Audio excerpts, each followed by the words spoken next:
नमस्कार दोस्तों, संविधान की समझ एपिसोड की अगली कड़ी लेकर मैं फिर आपके बीच आज सैटरडे हैं। आप जानते हैं कि सैटरडे इवनिंग 7 PM में हम आपको संविधान की समझ सीरीज लेकर आता हूं। हम ये बात सच है कि पिछली सैटरडे को हम ये नहीं आ पाए, जिसका मुझे खासा खेद है। और इस सैटरडे हम आए हैं, अब इसे कंटिन्यूस करेंगे और आप बने रहिएगा, आखिरी तक इसे वीडियो को देखिएगा।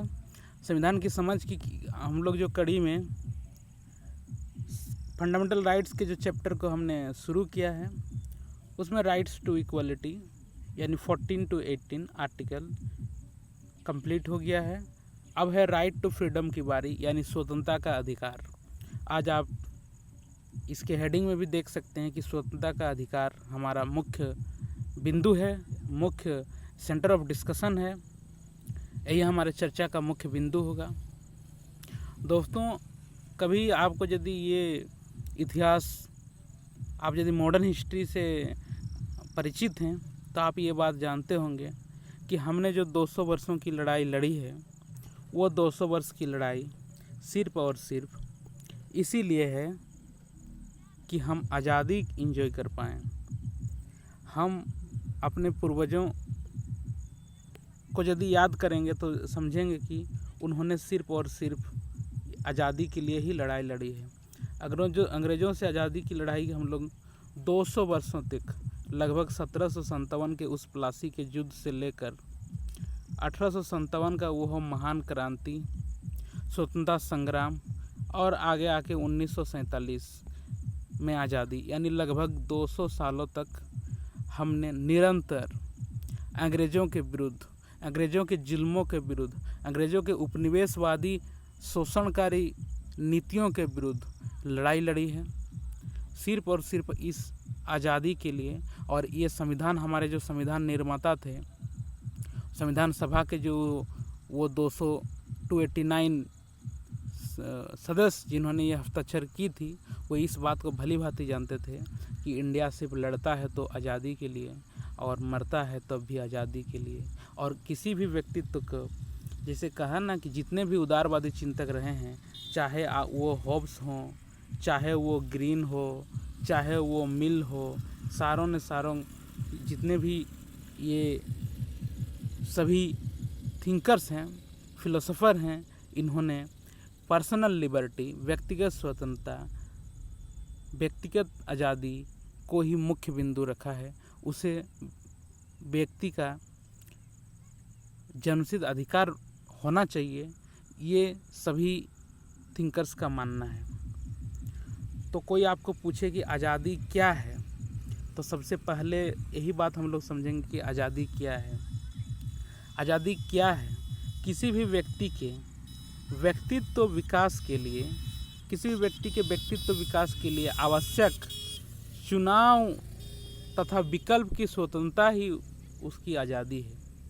यानी आप जो कहना चाहते हैं, जो आप स्पीक करना चाहते हैं, वो बोल पाएँ, जो आप स्पीच देना चाहते हैं वो आप दे पाएँ, जिस तरह का ड्रेस आप पहनना चाहते हैं वेयर पहन पाएँ, जिस तरीक़ा से आप रहना चाहते हैं रह पाए, यही आपकी लिबर्टी है। लेकिन संविधान के जो खंड है, यानी जो स्वतंत्रता का अधिकार, अर्थात अनुच्छेद 19 से लेकर 22 तक किन किन अधिकारों की बात, किन किन फंडामेंटल राइट्स की बात हमारे संविधान में की गई है, इसे हम एक एक करके जानेंगे। उसमें से सबसे महत्वपूर्ण जो अनुच्छेद 19 है, यही हमारी व्यक्तिगत स्वतंत्रता की बात करता है। यही वो महत्वपूर्ण खंड है जिसका अभी करंट में आप प्रशांत भूषण के वो जो ट्वीट और अवमानना की कोर्ट ऑफ कॉन्टेम्प्ट की केस आपने सुना होगा, वो भी यही अनुच्छेद से रिलेटेड है, यानी स्वतंत्रता के अधिकार से रिलेटेड है। फ्री स्पीच के खंड से संबंधित है। तो आइए जानते हैं ऐसी कौन कौन सी बातें हैं जो हमें जाननी चाहिए इस राइट टू फ्रीडम के अंतर्गत। तो आप राइट टू फ्रीडम 19 से 22 आप याद कर लीजिएगा अनुच्छेद भी, कभी भी पूछ सकता है आपको, किसी भी विकल्प यानी वैकल्पिक प्रश्न वाले एग्ज़ाम्स में, कॉम्पिटिटिव एग्ज़ाम्स में भी पूछा जा सकता है।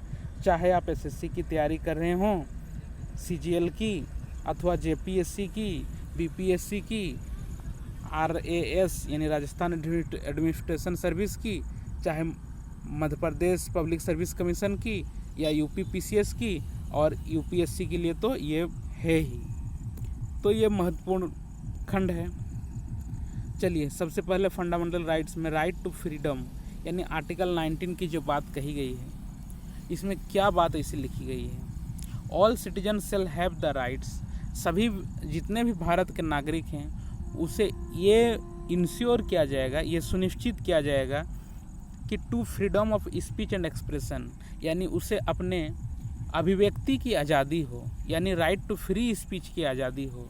सभी व्यक्तियों को अभिव्यक्ति की आज़ादी मिले, जो वो अभिव्यक्त करना चाहते हैं वो अभिव्यक्त कर पाएँ, ताकि उसका व्यक्तित्व विकास संपूर्ण रूप से हो पाए।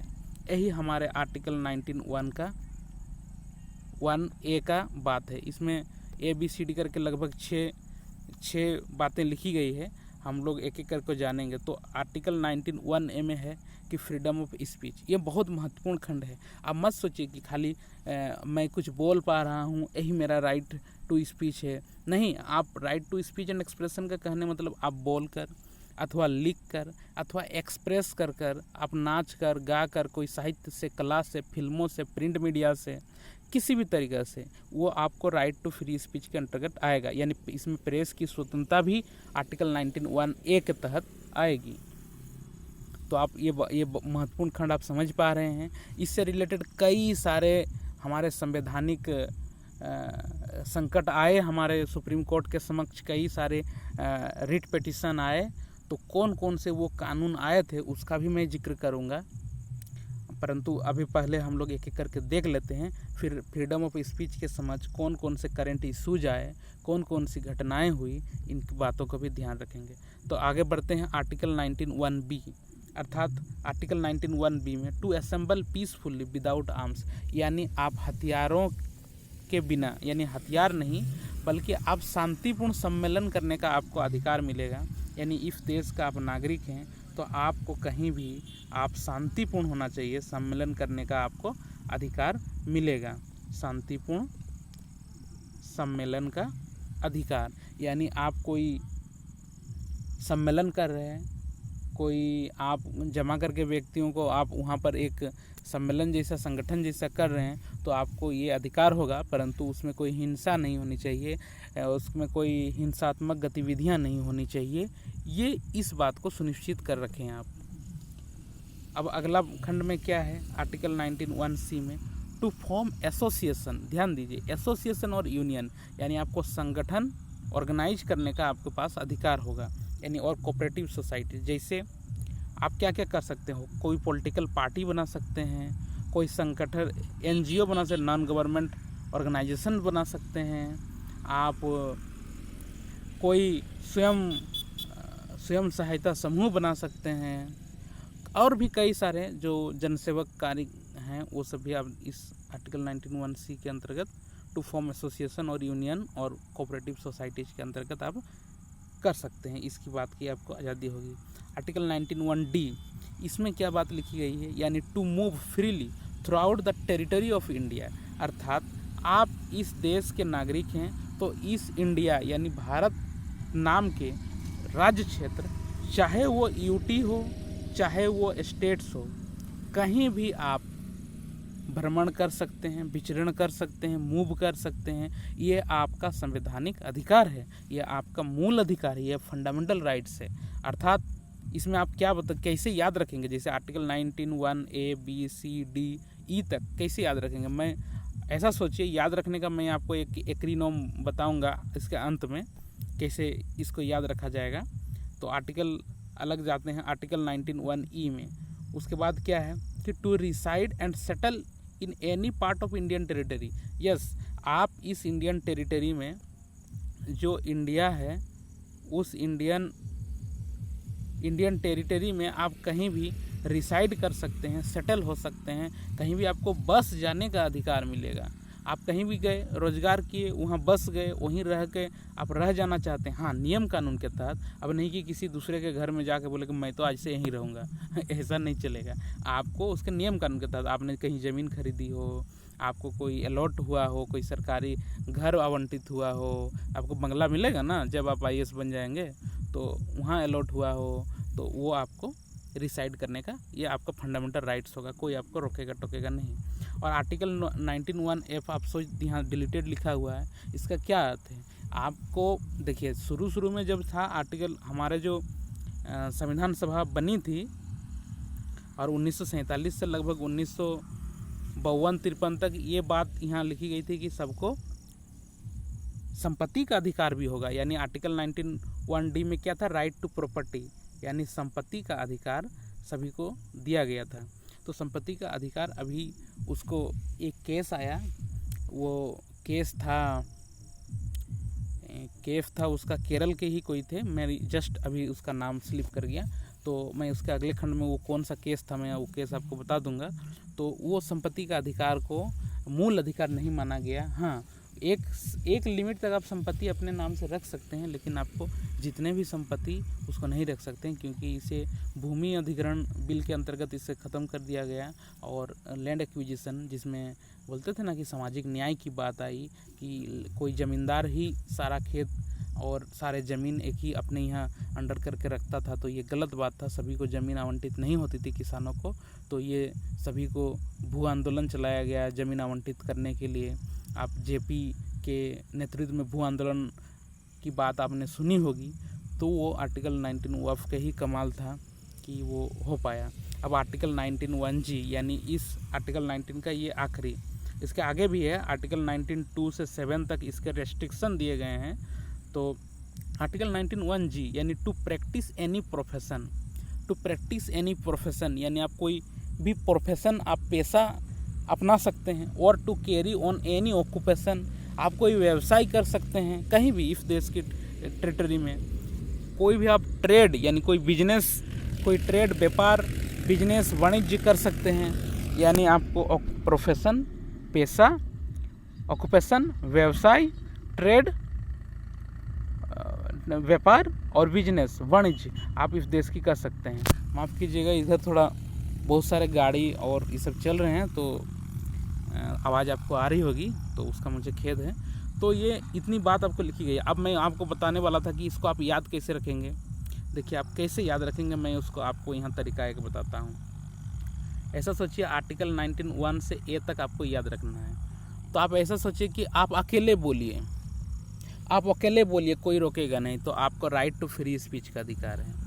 उसके बाद अकेले क्यों बोलेंगे? आप जमा करके बोलिए लोगों को, यानी आपको असेंबली करने का अधिकार होगा।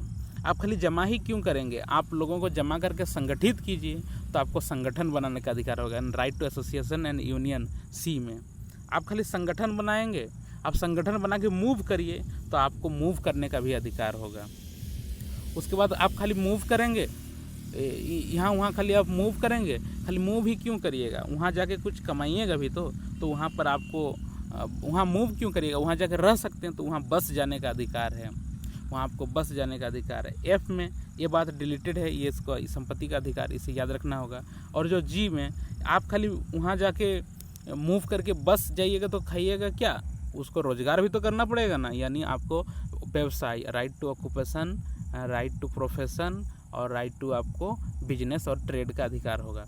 यानी अकेले बोलिए, A में, B में जमा करके लोगों को बोलिए, C में संगठन बनाइए और D में आप मूव करिए, संगठन बना के मूव करके कहीं जाके आप रह जाइए, बस जाइए E में। और F में ये तो संपत्ति का अधिकार है, और G में खाली बस जाने से होगा? कुछ व्यवसाय, कुछ रोजगार तो करना होगा ना, तो लास्ट में रोजगार। तो आप इसको बहुत आसानी से, ये एक्रोनिम था मेरा तरफ से, तो उसको आप याद रख सकते हैं। जैसे राइट टू फ्रीडम स्पीच, अकेले बोलिए, राइट टू असेंबली पीसफुल, शांतिपूर्ण लोगों को जमा करके बोलिए, एसोसिएशन खाली जमा करेंगे, संगठन बनाइए, नाम दीजिए कुछ आपका संगठन का, जैसे होता है ना भारतीय जनता पार्टी, कांग्रेस, आप नाम दीजिए कुछ भी। आप कोई SHO, मतलब कोई स्वयंसेवक समूह ऐसा बनाइए, NGO बनाइए। खाली ऐसे करने से होगा? आप मूव करिए, लोगों को लेकर आप घूमिए देश में, लोगों को जागरूक कर सकते हैं, तो आपको मूव का अधिकार होगा। उसके बाद खाली मूव करने से होगा? जाके वहाँ रह जाइए, कहीं भी तो आपको सेटल का अधिकार होगा। और ये तो डिलीटेड पार्ट है संपत्ति का अधिकार। तो आप खाली वहाँ जाकर सेटल का हो जाइएगा तो खाइएगा क्या, प्रोफेशन करिए, कोई ऑक्यूपेशन करिए, ट्रेड करिए, बिजनेस करिए। तो ये याद करने का एक तरीका हुआ। तो वो आर्टिकल 19(1)(g, हाँ ये बात बहुत ध्यान देने योग्य है कि ये जो आर्टिकल 19 है यानी मूल अधिकार के सभी पार्ट लगभग जो हमने 12 से 35 तक किए हैं, ये सारे अधिकार वाद्य योग्य हैं। आपको ये पता होगा, फोर्सिबल है।